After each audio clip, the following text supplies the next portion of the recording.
maasahan, ang kabalikat ng bayan. Handog sa miyembro, serbisyong magkabago. Express. And ma'am, sorry, can you confirm if it's visible on your end na?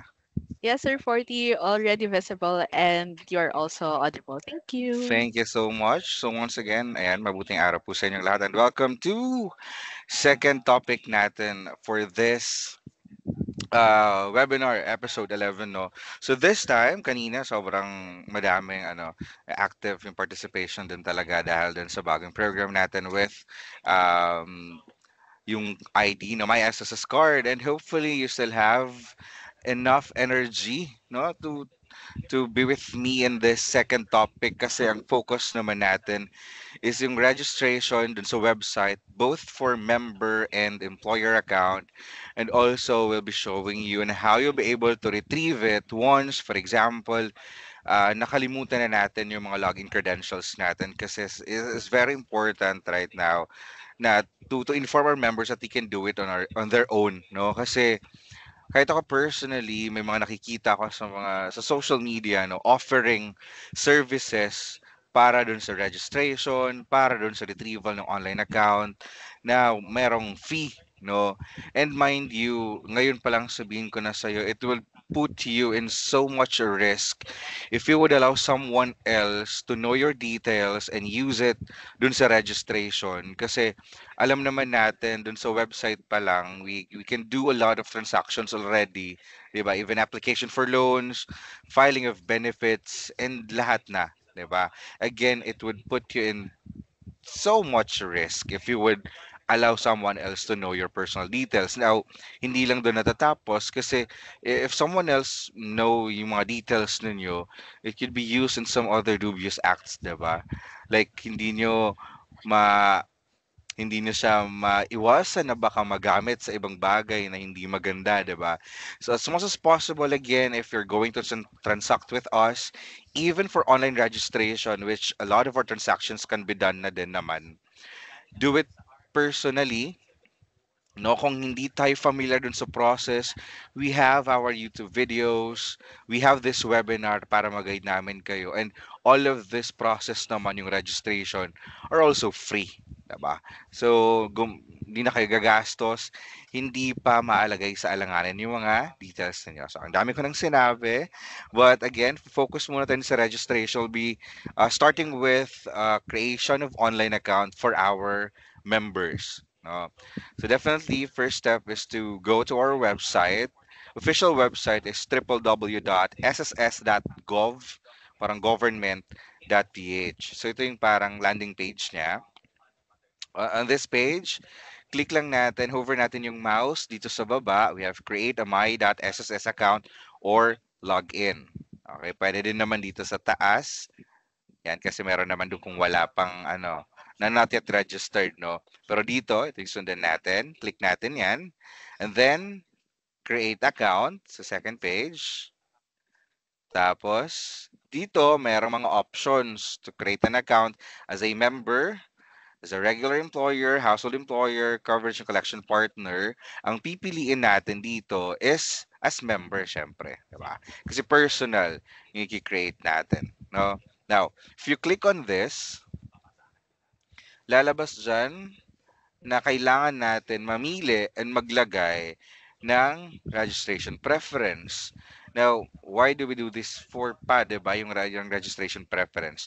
This is to make sure that someone who's going to create or is planning to create an account is an SSS member na din naman talaga. So we have options naman dito, no? Kagaya niyan. We have savings account, we have UMID card, employer household ID, we have payment reference number, we have date of loan, if meron na kayong loan before, transaction number in UMID personal record, check number of any monthly pension kung through checking natatanggap na pension. So, dito, no, if you are an employed member, nagtatrabaho ka sa private sector, the easiest way for you to create an online account is through the employer household ID na option. So, paano ba to? What you have to do is just ask or hingin lang natin kung ano yung SS number ng employer, ng company. And then that's it. yun na yung pwede natin gamitin para sa registration. Pero kung halimbawa ikaw naman ay voluntary, self-employed, individually paying member, I'd suggest na ang gamitin natin sa registration is through payment reference number. Ito naman yung PRN na ginagamit natin, di ba, sa pagbabayad ng contribution. So easier ito para dun sa mga individually paying members. And of course, there are also those na parang hindi pa employed or hindi na employed, hindi pa rin nagvo-voluntary. Ang purpose nga natin is na mag-create ng online account is to generate PRN para mabayaran yung contribution and mag-continue ng contribution or membership.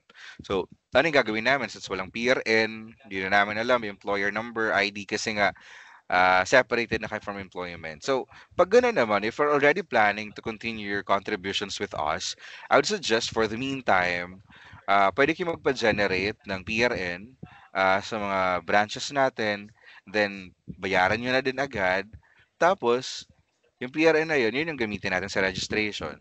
But sa first initial lang yun. Yung mga succeeding, diba? Pag nakapag-create na kayo successfully ng online account, pwede na kayo mag-generate na mismo, di ba? Kayo mismo mag-generate using your account. So, for the meantime, kung wala talaga ditong yung option, mag-voluntary naman na kayo, pa-generate muna kayo sa branch. Any nearest SSS office naman, tapos bayaran niya na lang din. Now, paano kung pensioner na din? For example, tumatanggap na ng retirement benefit or pension and walang online account, pwede pa bang makapag-create ng online account yon? Yes, the answer is yes. Tapos, yung easiest way naman for them to create an online account is using the option savings account number. So, pag dito, ilalagay lang kung saan pumapasok yung monthly pension nila. Diba? So, savings account number para sa mga pensioners na natin. So, dito, for example, piliin natin yung employer ID number. Again, you just have to indicate here kung ano yung SS number ng company. And for those na mga HR personals who are joining with us today, if yung employee niyo, for example, wants to have yung company ID, employer S number for the sake of registration, wag na natin siguro ipagdamot, no? Para makapag-create din sila ng online account. Yan. So dito, you'll also be asked to fill in yung CRN ninyo, SS number, an email address. Very important na meron kayong email address, no? And email address na dapat active and accessible. Ibig sabihin, gumagana and nabubuksan nyo yung mismong email kasi we have two parts ng registration dito. First part is on our website. Confirmation of your online account will be done through a link which will be sent to your email. So, kailangan merong active, functional na email address pag kayo ay nag-create ng online account. And also, you will be asked to assign na yung preferred user ID. Pagdating sa user ID naman, we highly suggest, if you're going to assign one, make it personal, no? Something that you cannot just easily forget. Kasi hindi na din ito napapalitan eh. So, wag na din sigurong gamitin yung mga, parang ginagamit yung manifestation of your love. Diba? Yung mga jowa nyo ngayon, pangalan nila ilalagay na ko. Yun yung mapapalitan. Buti sana magkakatuloy hanggang dulo. Pero kung hindi, nako, hindi ka maka-move on. Kasi every time mag-login ka sa online account, pangalan niya malalagay, diba? So, ayun. Again, make it personal. Something that you will not forget so easily lang. Tapos, password. Assign na kayo ng password dito. 8 to 20 alphanumeric character. Tapos, merong isang at least one na special character. So, pwede mga at sign, ganun. So, yun. Ayun yung ilalagay natin dito. No? Tapos, ayan, provide your personal information, last name, middle name, ayan, kung meron, given name. Pagdating sa middle name, wala siyang asterisk ka. And those that are with asterisks, required po yun, failed, hindi siya pwedeng blank. Pag middle name, hindi naman siya required, no? Then, your mailing address, tapos foreign address if applicable, and then, pag clinic natin yung next, dito, i-review natin yung information, no? So, kiklik na natin yung create account. No, pag click natin yung create account, may lalabas dito na OTP. No? Hihingin yung OTP. Magsisend yan ng one-time PIN sa mobile number na registered sa system ni SSS. So, paano kung yung yung mobile number na naka SSS, matagal na hindi ko na nagagamit sa mamaya. Sagutin natin kung ano yung mga pwedeng dito, no? Mga solusyon, no? So, kung halimbawa pareho pa din naman yung mobile number niyo sa system namin and then Yun yung ginamit sa registration. Just type in the OTP na marireceive natin and then click proceed.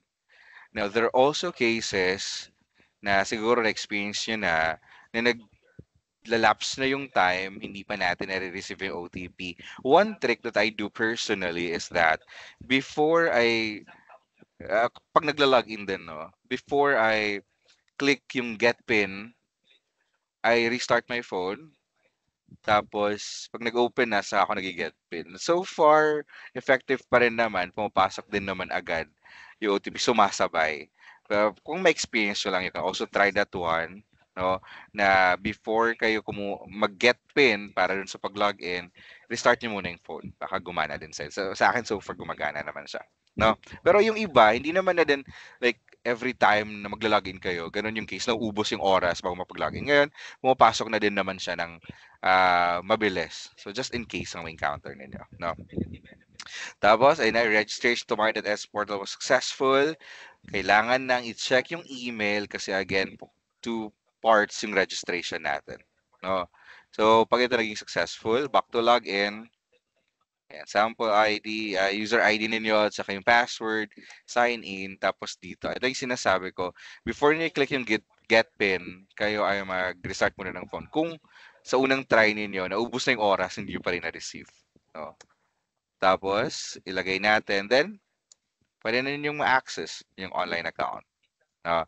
So, pag dito, ito yung dashboard natin sa ating online account sa member. Ito yung summary, ito yung total contributions, total amount of contributions paid. Sa member info, makikita natin dyan yung details natin as a member. Sa services, ayan, meron dyan, yun yung enrollment ng disbursement account. Andyan din yung enrollment sa my SSS card. Sa loans application, salary loan, calamity loan. Andyan din yung pension loan kung mga pensioners na. Andyan din yung application for penalty condonation, yung console loan natin. Sa benefits naman, all of the benefits can be filed online naman na din. So from sickness, maternity, unemployment, disability, retirement, funeral, and death, pwede nang i-apply dito. And generation of payment reference number PRN para lalo na sa mga individually paying member, dito na din siya for loans and contributions. Yan. So, balik tayo dun sa registration, yung mga scenarios, no? Kung halimbawa, yung registered mobile number ninyo is the same naman dun sa SSS database, wala na din kayong marireceive na email confirmation. Yung parang kaninang scenario, automatic, maghihingi agad ng OTP. Kung pareho yung mobile number sa system ni SSS at saka dun sa registration ninyo, okay, ang gagawin, automatic hingan agad kayo ng OTP. Okay? Pero, kung yung nakalagay doon sa error message ninyo, like registered mobile number is not the same with the SSS database, i-advise namin kayo mag-update muna ng kanang information at any nearest SSS office. Kahit saan malapit naman. No? Kung walang registration, walang mobile number na naka-register sa SSS database, ang confirmation gagamitin ninyo through email. Okay? So halimbawa, ito. Mobile number mobile number is not the same with S database. So pag ganito yung lumabas sa registration ninyo, ang gagawin is update muna through E4, no? Kung wala namang naka-link na or walang mobile number sa database ni SSS, tapos nag-register kayo, ang confirmation, ayan, pwede na through email na siya. Okay? And kung sakali, pag clinic nyo yan, kasi para ma-activate, ito yung lalabas, you have to indicate last 6 digits of your SS number or CRN, kung anong ginamit ninyo dun sa registration. Last 6 po yan and walang dash or hyphen. For example, ito, lalagyan natin, then click proceed, maging successful na siya. Again, ito yung case, magiging email yung activation pag wala din kayong mobile number na naka-record sa database ng SSS. Kung meron at hindi sila nag-match, you have to update first using E4. No? Kung nag-match naman yung mobile number sa database at saka dun sa registration ninyo, automatic hinga na lang kayo ng OTP. So, ganun na siya. Okay? Tapos, yan, back to login and then sign in. Here's your dashboard again. Okay? So, ayan na siya. Then we have employer ano naman registration. So para sa mga HR na nandito, mga company representatives who haven't set up yet their online account, meron tayong process ng registration. Ito, phase 1, dalawang phases ulit. Second will be done through email. So, very important talaga pagdating sa, hindi lang sa registration actually, no?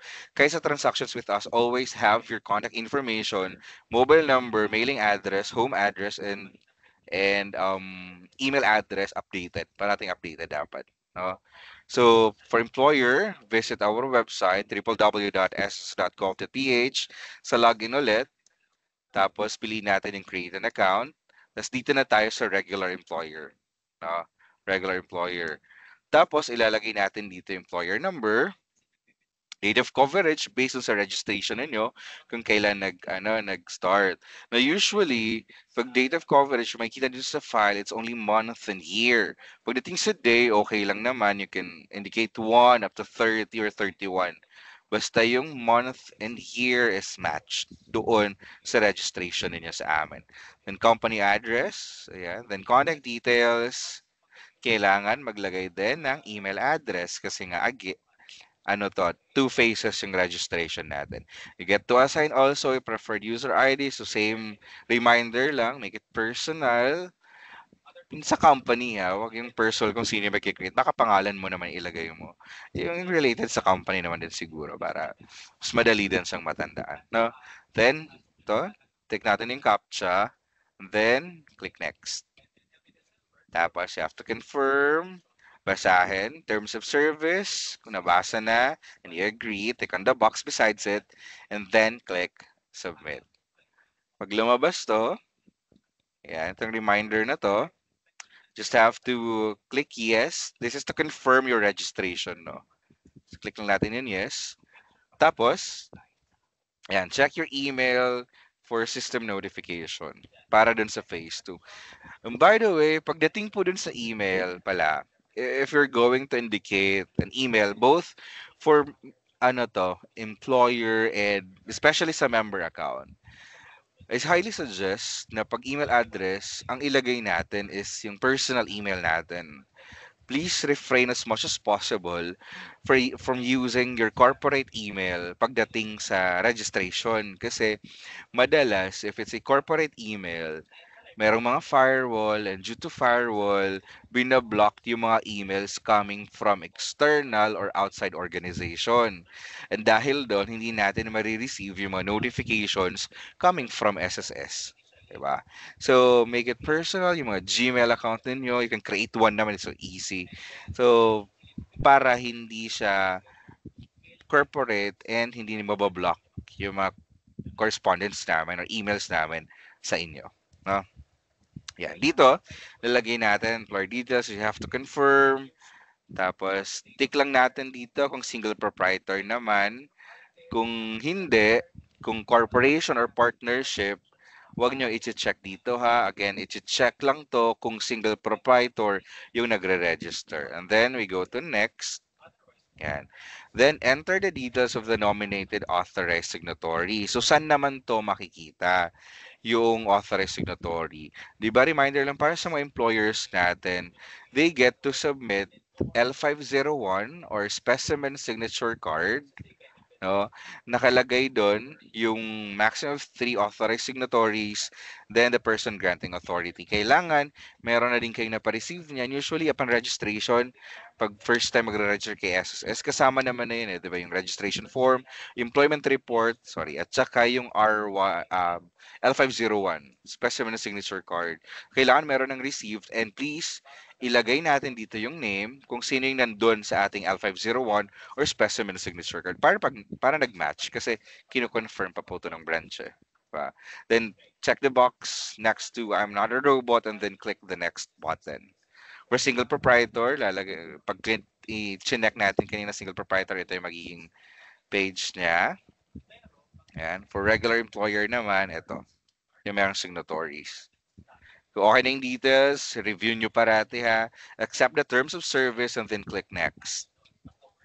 Ayan. Tapos, this is just to confirm your registration. Click yes button to proceed. Then, confirmation email. Yan, ang sasabihin na kailangan nyo i-check. No? Paalala lang, after nitong second phase natin, yung inyong application or registration for employer account is for approval pa ng servicing branch ninyo. That's why I've mentioned na kailangan kung sining nasa L501 na received ng branch, the same person or name appears doon sa i-assign ninyong signatory dito sa ating online account registration. Okay, para ma-approve din siya. Kasi i-evaluate pa yan ng inyong servicing branch mismo. No? So again, servicing branch will validate the employer registration.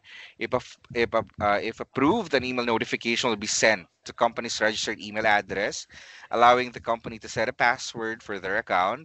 If rejected naman, ino-notify din via email. Tapos nakalagay naman din yung reason kung bakit rejected yung registration. But don't you worry naman. Kung na-reject, you can always try to register again, taking notes of the rejection reasons para hindi na din maulit. So, ayan. For approved registrations, click the link in the email which will direct you to password setting page. So, dito mag-a-assign na tayo. 8 to 20 alphanumeric. Again, require na din natin ngayon na merong special character din. Okay? Now, pagdating sa password, baka makalimutan ko, no? Reminder lang na yung password natin, both for employer and member account, nag-expire po yan every 3 months, 4 months. Ay, 6 months, sorry. Every 6 months. Nag-expire yung password natin every 6 months. Bakit naman ganun? Part yun ng security feature natin na to make sure that you're the only one who knows your login credentials. Pero, may option din naman pag nag-expire yung password na gamitin or i-retain ninyo yung previous password. Diba? Pero, yun nga, pwede naman yun i-update anytime din yung password ninyo. As soon as you felt like your information or online account is na-compromise na, immediately update your password, no? Pero kung nag-expire na siya, again, you have an option to use the same password as before or pwede kayo mag-assign ng panibago. For your safety na din. No? So, every 6 months naman siya. So, twice a year lang kayo nagpapalit. So, ito na yung dashboard pag sa employer. So, employer information, summary ng company registration, native coverage, anong servicing branch nila, inquiry ng mga status nung for reimbursement. Sa benefits, dito naman yung filing, reimbursement nung sickness and maternity services, DAM registration din, ayan. Tapos payment reference number para sa pagbabayad, preparation of collection list for contributions and loans, and generation of PRN para dun sa pagbabayad din. No? So, yun, yung ating, ayan, sa services, andyan din yung mga certification like ng salary loan, calamity, retirement, and maternity, or unemployment. Wow.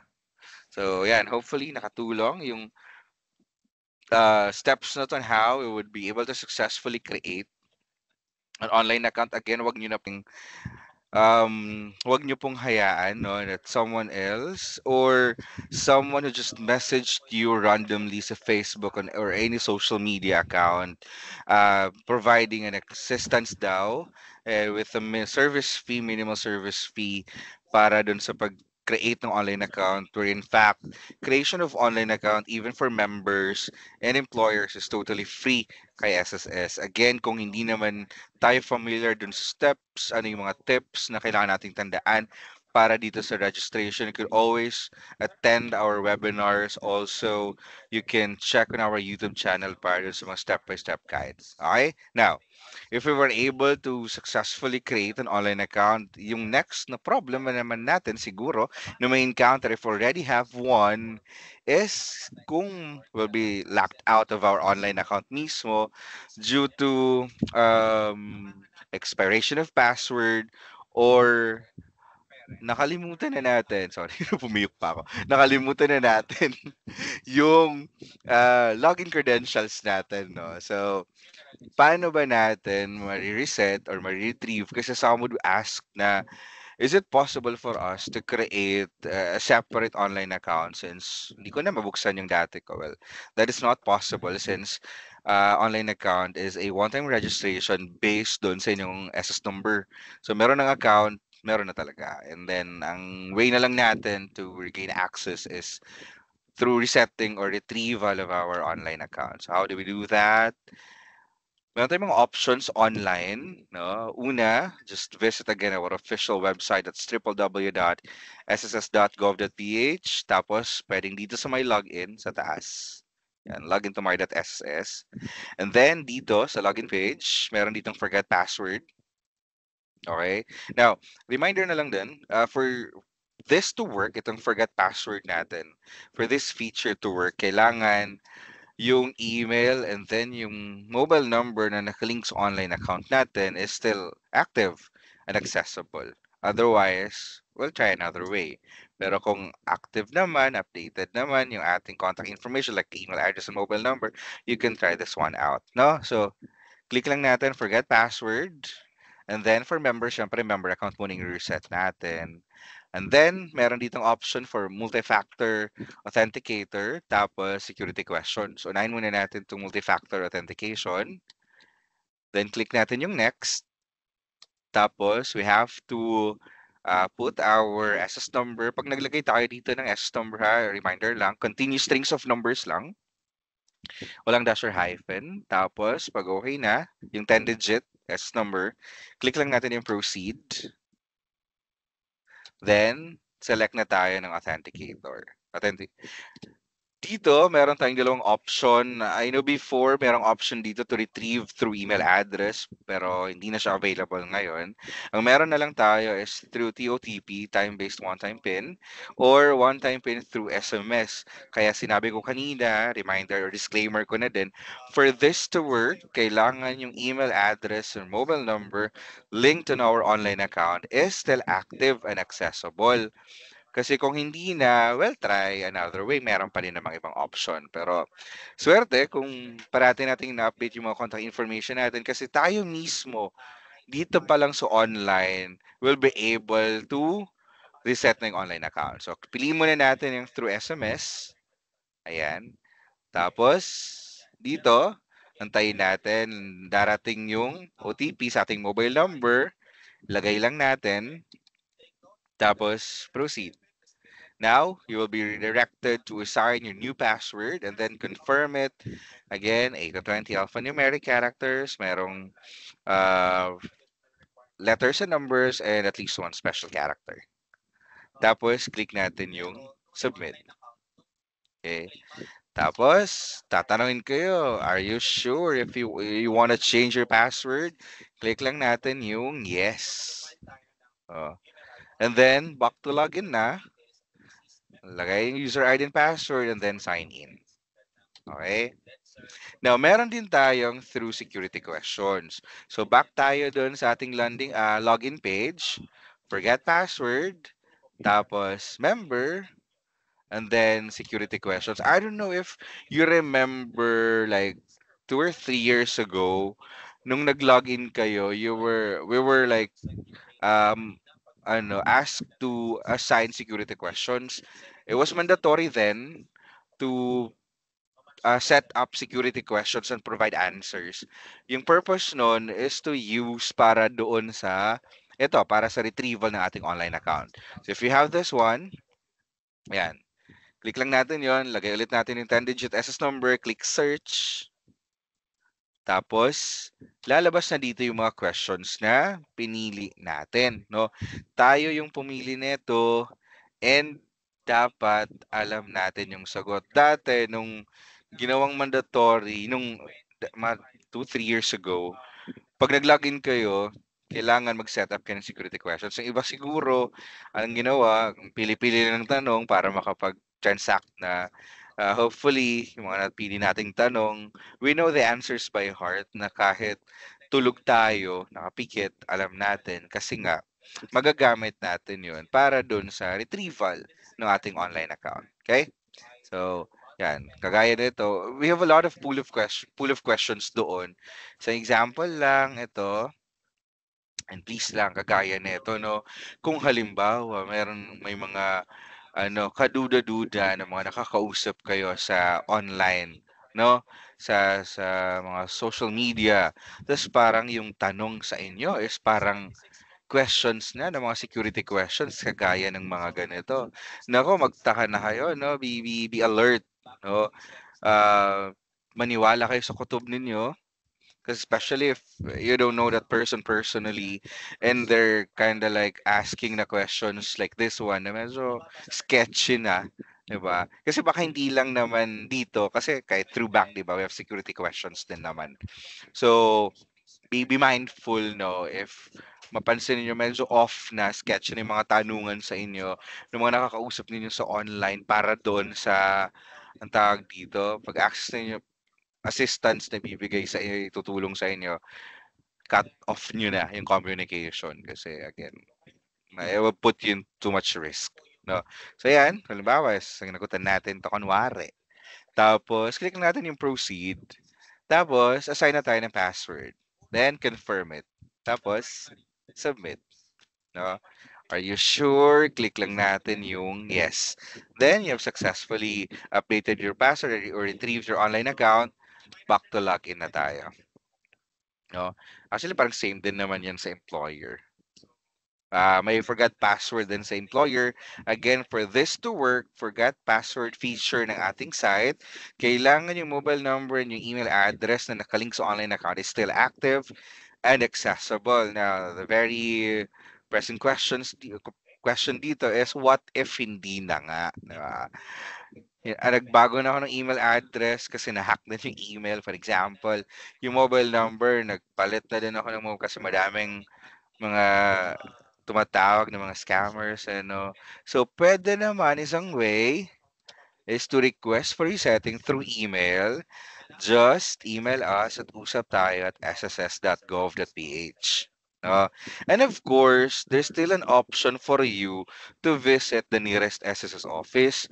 Kung ano yung may pinakamalapit na SSS branch sa inyo, SSS office, you can always go there to have your account, to have your to request for your account resetting, no?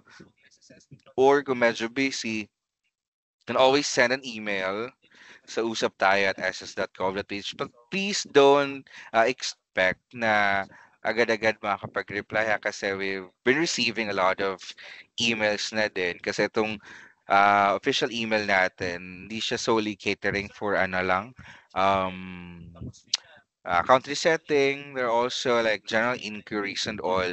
But ano lang, antayin lang, they'll get back to you para dun sa resetting ng inyong online account. Kung medyo natagalan niya, pwede naman visit kahit sa pinakamalapit na SS office. Okay? Now, dun kanina sa retrieval ng online account, I don't know if you've noticed, yung TOTP naman, yung time-based one-time password. So, kung wala pa kayo naka-set up na TOTP, ito yung gagawin natin. No? Kasi this is also a way, um, maliban sa one-time PIN, pag nag-login kayo or access kayo ng inyong online account, one way to access it is through itong TOTP. So, paano ba natin to gagawin? Halimbawa, ito, punta sa official website ulit, www.ss.gov.ph, log into my.sss, tapos dito, mag-sign in tayo, no? Lagay natin yung user ID and password natin. Tapos, click natin yung sign in. Dito, bago nyo i-click yung get pin, sa baba, meron ditong option to set up yung TOTP. No? Ito yung kiklik natin. If you wanna set up TOTP. So, pag click natin yan, ito, we'll be asked to sign in ulit using our user ID and password. Okay? Para to make sure na kayo talaga yung nag-set up ng TOTP. Kasi kung ibang tao yan, di ba? Baka kayo mismo hindi na makapag-login dahil doon papasok yung code sa kanila kasi nasa kanila yung authenticator. So, lagay natin. Then next, lagay lang yung user ID and password ha. Tapos next, now we have options here for you. Pwede nyo scan yung QR code para ma-download yung Google Authenticator. This is free naman. Free to download sa App Store or Google Play. Pwede siyang i-download free. Pwede din naman, I think, yung Microsoft Authenticator. Pwede din Google Authenticator. No? So,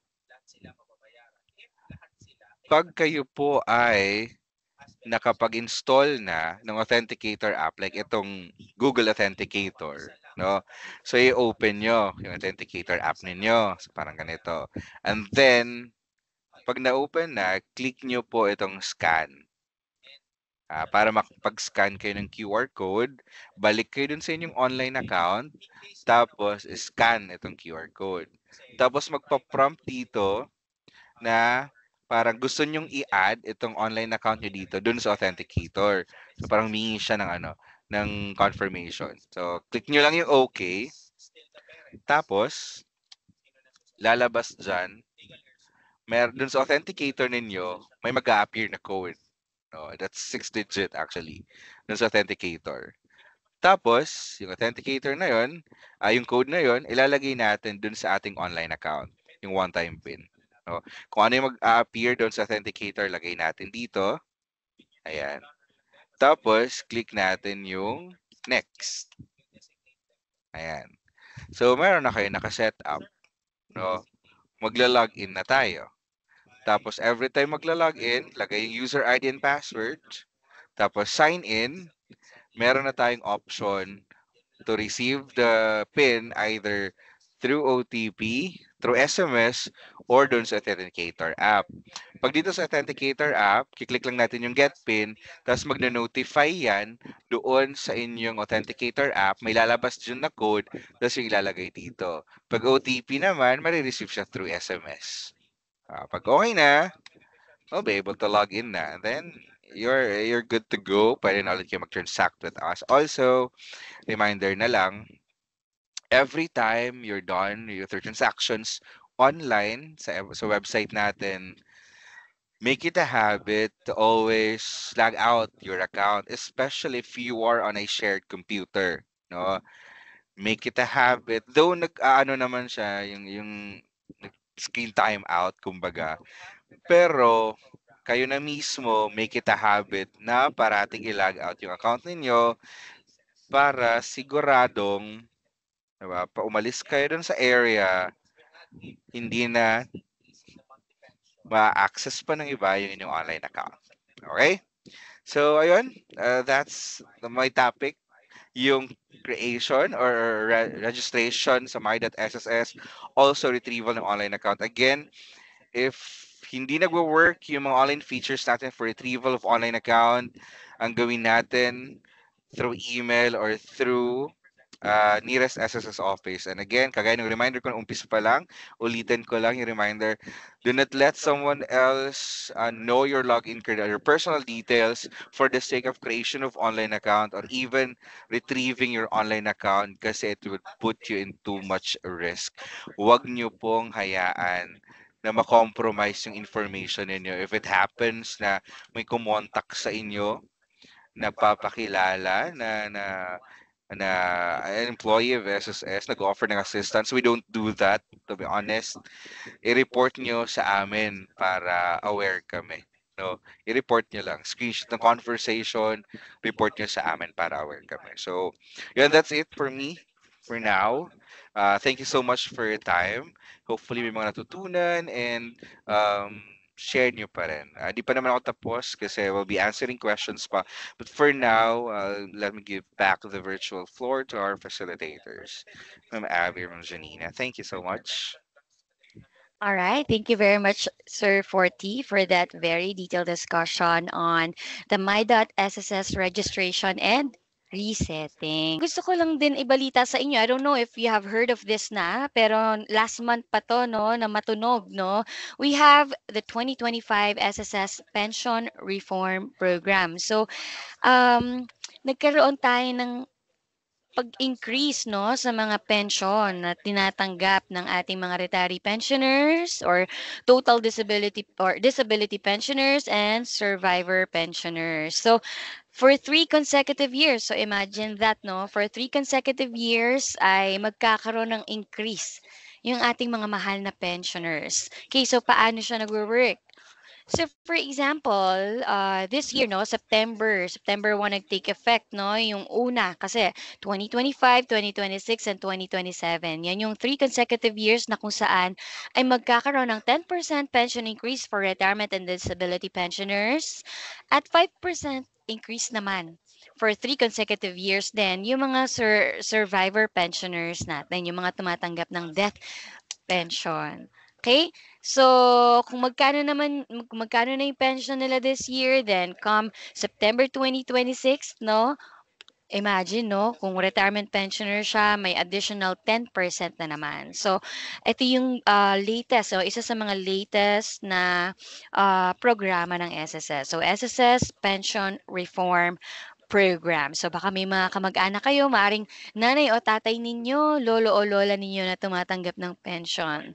So, please let them know. Baka siguro nagulat sila last month. Bakit parang mas malaki ng kaunti, no? Itong or ng bahagya itong aking pension this month. So, abangan ulit nila next year, 2026, for another increase. Alright? So, I guess, ready na sumagot ng mga questions, no? Ang ating speaker na si Sir Forty T. Raymond Damon. Tinatawagan na kitang uli dito sa ating virtual floor. I'm here, ma'am. Alright. So, for our... Ready ka na ba, Sir Forty? Ready na, syempre. Alright. So, for our first question, from Ed Medrano.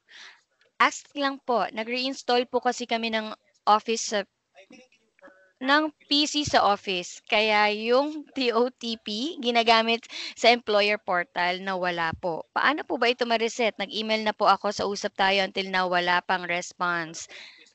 Okay, thank you so much for this question, no. If yung TOTP mismo need ng resetting, you have an option para i-request yung resetting sa servicing branch na po mismo. If it's taking too long for email po na makapag-respond, pwede nyo actually i-request for resetting ito sa inyong servicing branch. So yun na din siguro yung pinakamadali kasi kaya nila makapag-reset para dun sa TOTP access nyo po. Thank you. So same lang din po ako dun sa mga employers natin who encounter the same problem na kailangan i-reset yung sa TOTP access nila. You can visit your servicing branch para po mag-request ng resetting. Thank you. Thank you for answering that first question, Sir Forty. No? Dako tayo sa pangalawang katanungan. And this is from Jacob. Paano po gumawa ng account sa SSS pag yung pensioner po is namana po sa namatay na asawa? Okay, so I think I would assume na parang tumatanggap ng death pension. Tama po ba, Ma'am Abby? Most likely po, gano'n, Okay. Sir Forty. Thank you for confirming. So pag ganito po yung case, mag-secure muna kasi, not unless nabigyan na kayo ng SS number. Kasi di ba, kahit yung mga pensioner natin ngayon, like yung surviving spouse, if they are not, or hindi sila miyembro ng SSS, binibigyan namin sila ng SS number, ni-issuehan namin. So, pag-create tayo ng online account, una, syempre, dapat meron ng SS number. You can also use yung savings account number na option doon sa registration preference. Ilagay nyo lang yung account number kung saan pumapasok yung pension ninyo and makakapag-create tayo ng online account po. Savings account number yung option na piliin sa registration preference. Thank you.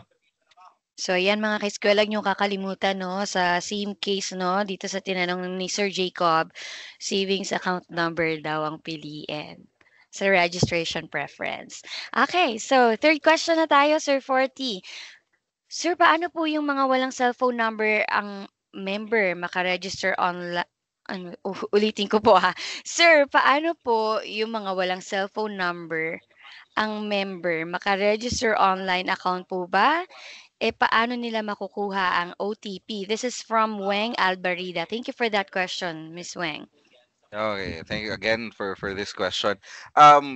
Kung wala namang mobile number pa, for the sake of registration lang po kailangan lang merong email address, no? Kung wala naman kasi yung second part ng registration, pwede naman i-confirm through email address. But hopefully merong mobile number para dun sa contact numbers din, no, na importante din para pag nag-send kami ng mga notification kung hindi man through email or through ang tawag dito, through through email, kung hindi through mobile number or through SMS. Now, kailangan din talaga kasi ng phone, at the very least, kasi kung wala pang OTP, ang pwede niyong install the next time is TOTP, which is an app which can be downloaded. Kung wala naman sa mobile phone, is pwede namang sa tablet. Pero the very least, i-require talaga natin ng mobile phone, and hopefully, syempre, merong mobile number para doon sa registration for OTP na din at saka sa TOTP po. Ayun. Thank you. Salamat, Sir Forty. So, nasa pang-ilang question na tayo mga ka-eskwela. I think this is fourth question na natin, no? So, from Sheila. Good morning po. Hindi po kasi mabuksan yung SSS portal account ko. Nag-i-invalid yung user ID and password. Nag-try po ako mag-forgot password, kaso po ayaw po ng SSS number ko. Ito po yung lumalabas. CRN/SS number is not in the IDM-SSS records. Thank you po. You're welcome po. So ganito po. In this case, kung parang wala sa record yung S number, una, make sure pag naglagay tayo ng S number, wala pong dash yung continuous strings of numbers lang. Like 10-digit SS number. Now for this type of error, para dun sa forget password, I suggest the best course of action na po dito is to visit the nearest SSS office, have your S number verified, or i-verify nyo kung ano yung S number nyo. Baka malay nyo po kasi invalid yung yung hawak nyo. For example, hindi na yan yung mismong E1. May isang digit na mali. Diba? So, i-verify nyo na din po muna yung mismong SS number ninyo sa kahit sang pinakamalapit na SS office. Meron tayong verification form doon sa branch. You just have to accomplish it. And every time na pupunta tayo doon, magdala lang kayo ng proof of identification ninyo, like yung valid ID, no?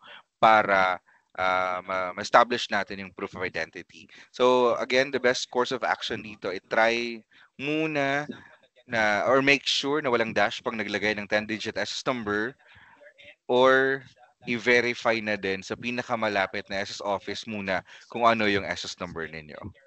Yan, para sure na din tayo. Thank you po. Okay, so thank you for answering that question, no, from Miss Sheila. Okay, so I guess last three questions na ito na answer ni Sir Forty ng live, no. So this next question is from Jestrine. No, hello po. Ask ko lang po how this happened. Na sa company email namin may nagno-notify na may attempt of login sa employer SSS online account namin, asking for an OTP through email. Though hindi po kami yung nag-open at ang may access at nakakaalam lang po ng account is kami lang po as HR. And this happened twice na po. So, paano po kaya yon, Sir Forty, kapag ganon? Actually, pag ganito, I cannot answer on how it happened actually. But what I can say or advise is to just update your contact information immediately, like your email address. Diba? Magpa-update na tayo ng email address agad doon sa ating servicing branch. You just have to accomplish R8. Pa-update tayo ng email. If this happened twice, medyo alarming na din kasi someone is trying to access yung online account ng company. Though, kung titignan naman natin na hindsight, wala namang makukuha, not unless yung personal details, like yung account number, kasi di ba may naka-register din doon sa disbursement account, di ba Ma'am Abby? Meron din doon naka-register disbursement account ng employer. So, ang gagawin na lang po doon, again, the best also course of action here is to request for an update of your email address sa online account ninyo. And make sure na yun nga, hindi din yung corporate email, for example, if it's a corporate email or personal email or a designated email address na ginawa lang sa online account, make sure din po no na if we're visiting sites na nagre-require or asking for subscriptions, hindi natin nagagamit yung email na yon, di ba? Kasi there are also mga kadudududang sites, tapos halimbawa mag-visit tayo doon, tapos biglang asking na mag-subscribe, tapos di natin namalayan yung email address na nakalink sa online account, yun yung nagamit natin doon. Pag-register, hindi tayo nakapag-switch ng account. So pag mga ganong cases, also, be mindful kasi baka yun nga magamit yung yung email address. Otherwise, again, i-ano na natin to, pa-update na natin yung email address natin sa ating servicing branch. Ayan, naku mga ka-eskwela, kailangan talagang mag-ingat na talaga tayo. Lalo ngayon kasi naglipanan na yung mga gumagawa ng masama diyan 'no, sa Tama paligid. po. Okey. Second to the last question na po tayo, Sir Forty 'no, konting-konti na lang mga ka-eskwela. Sige lang, So, ma'am. this one is from Florence Naval. What if po meron ka ng record sa online kaya lang po nakalimutan mo na yung password and yung mobile number mo po is no longer In you're no use. longer using that mobile number? Okay. So in this case, hindi na magwo-work yung ating retrieval through OTP, or kung wala pa ding na-install na Google Authenticator, ang ma-advise natin dito is magpa-update na lang muna ng contact information through E4 sa kahit sang pinakamalapit na sa office. And while you're already in our branch, mag-request na din po kayo ng resetting ng online account. Pa-reset doon, tapos pa-update na din kayo ng contact information through E4 sa kahit sang pinakamalapit na sa office lang naman. Dala lang kayo ng valid IDs din. Thank you. All right, so now we are down to our last question, and this one is from Anonymous. So sayang, no? May isang Walang name. Okay, may nakalusot na may isang nakalusot. Anonymous. Okay, so sabi dito, hello sir. Ask ko lang po, any recommendation na apps for authenticator OTP po? Baka kasi yung i-download namin ay scam po. Okay. Ang hanapin niyo po sa mga Google Play or App Store is yung Google Authenticator, yun mismo yung pangalan niya. Microsoft Authenticator din. Just give me a second.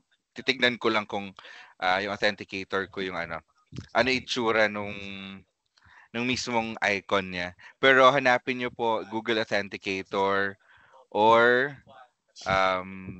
Microsoft Authenticator. Sorry, medyo may nila yung yung signal ko dito. Just give me a second. Okay lang po, Ma'am Abby. Wait lang po kasi last naman na ito. Literal na last, Sir Forty. May naman sa camera to. Microsoft Authenticator. Ito yung gamit. Ay, sorry. Ayan. Vlogger. Vlogger. Vlogger ako. Kita nyo po. Ganyan. Yung Google naman. Pa-SSD na lang po. Pa-mine na lang kung Joke lang. Yung Google Authenticator, ito alam ko, ito yung parang asterisk. Ito. Parang asterisk. Google Authenticator yan. Tapos yung kanina, Microsoft. Hopefully, na-satisfy ko yung question ni Anonymous. Kung sino yung Anonymous, grabe yung effort ko pa dun sa dead joke. So, ayun po. Yun yung Microsoft Authenticator tsaka Google Authenticator. So, yun yung i-download. Ako I'm using Microsoft Authenticator po kasi. So, ayun po. Maraming salamat. And this is actually a good way, na tinatanong nyo din para sure tayo dun sa download natin. No? And also, siguro isingit mo din reminder dun sa mga baka makareceive din kayo ng mga text kahit galing from SSS na merong mga links. No? Please, never ever click on that link kasi kung mapapansin ninyo, hindi na din naman na kami nagsisend ng mga messages, yung from SSS ng mga link, and will not be sending any more links, kasi din yun, mga scam na parang phishing din yun. You will actually be redirected to your GCash account. So, yan, be mindful na lang din. Hindi na kayo magsisend through SMS nung link po. Okay? So, ayun, maraming salamat po for your time. Hopefully, yung mga reminders natin and tips, dito, i-take natin by heart, tapos i-share din natin para tulong-tulong tayo na ma-maximize natin yung online account na sa transactions, and maging magsilbi din mag-share din tayo ng awareness para sa mga ibang members natin para hindi sila mabiktima ng fake news, online fixers, and mga scammers din po. So again, that's it for me. Again, maraming salamat po. Marami pa kayong matutunan sa mga next topic natin. That's it for me for now. Thank you, and salamat din sa mga facilitator natin. Ma'am Abby, maraming salamat. maaasahan, ang kabalikat ng bayan. Handog sa miyembro, serbisyong makabago. Express.